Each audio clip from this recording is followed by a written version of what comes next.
Bonjour tout le monde. Je suis Eric du Medora Entertainment. Aujourd'hui, en cette vidéo, nous allons explorer le canal canadien des cartoons Télétoon. Pardonnez-moi si mon français n'est pas très bon.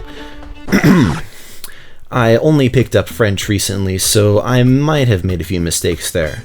But anyway, yes, it's time for a video that many of you have been requesting for years, since it came in second on the last community poll.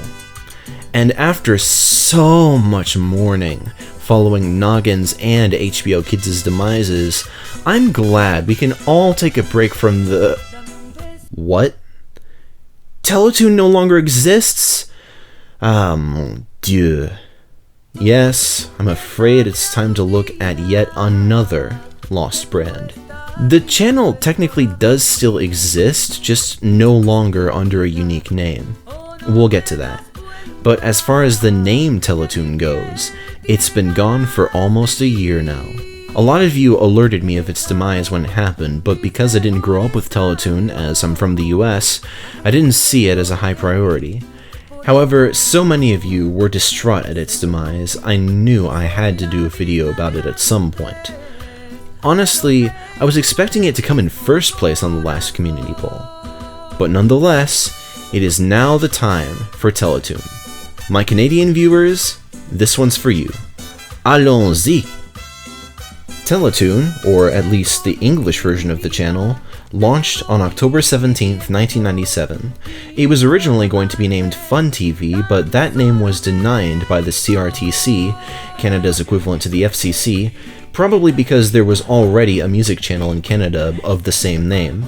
And the first show to ever air on English Teletoon was... the first episode of Caillou. Oh no. I'm just a kid who's 4. Each day I grow some more. I like exploring. I'm Caillou.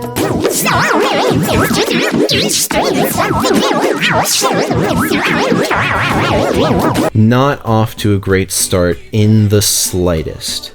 However, there were other less cringe shows on Teletoon at launch, such as Donkey Kong Country, The Adventures of Paddington Bear, Two Stupid Dogs, which also aired on Cartoon Network in the US, and Pippi Longstocking.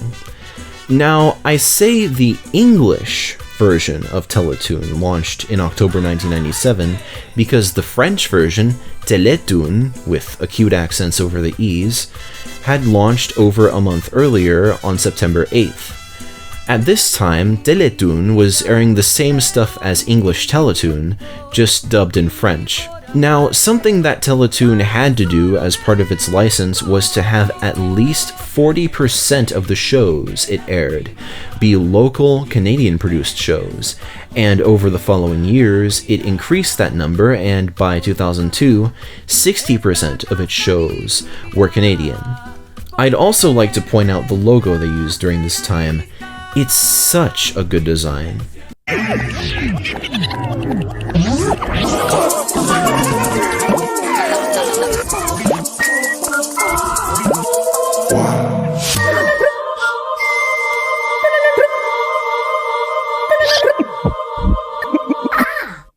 Almost as good, I think, as the original Noggin logo.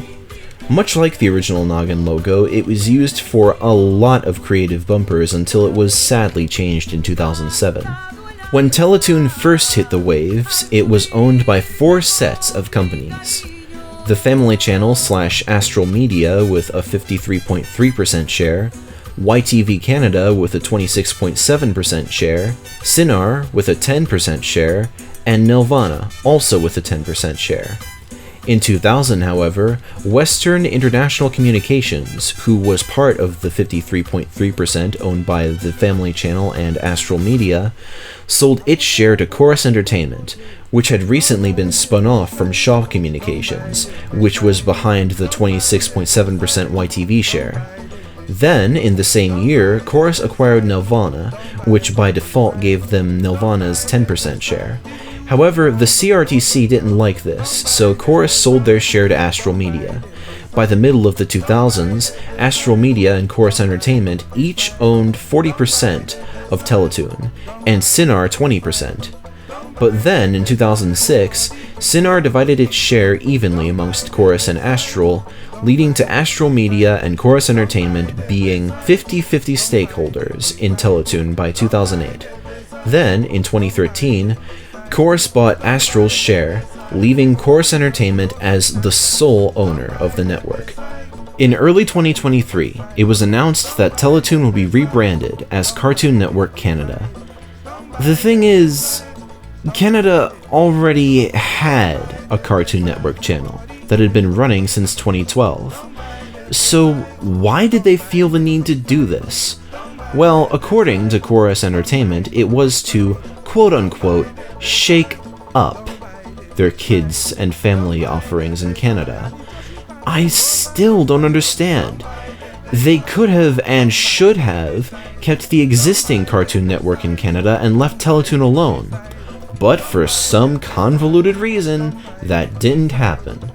And when Teletoon became Cartoon Network Canada on March 26, 2023, the original Canadian Cartoon Network became Boomerang. That would be all well and good, except Boomerang by this point was basically Cartoon Network Jr. All of this was just so stupid. Now, I said that Teletoon has been dead for over a year, but that's not entirely true. That's because only English Teletoon is now gone. The French version, Télétoon, is still around and going strong.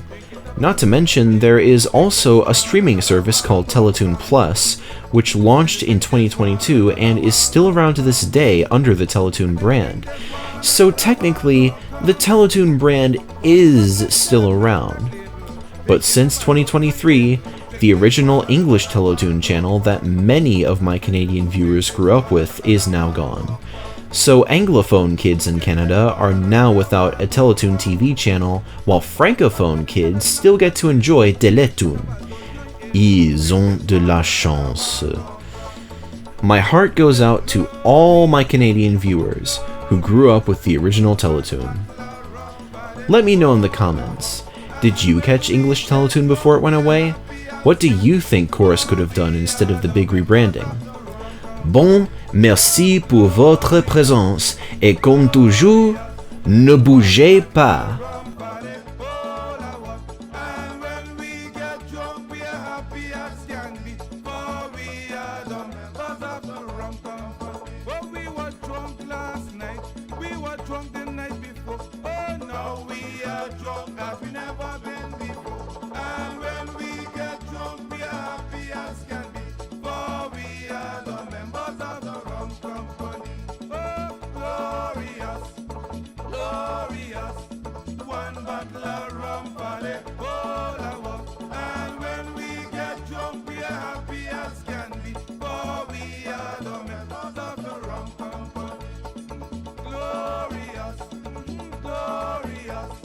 One bottle of rum for the whole of us.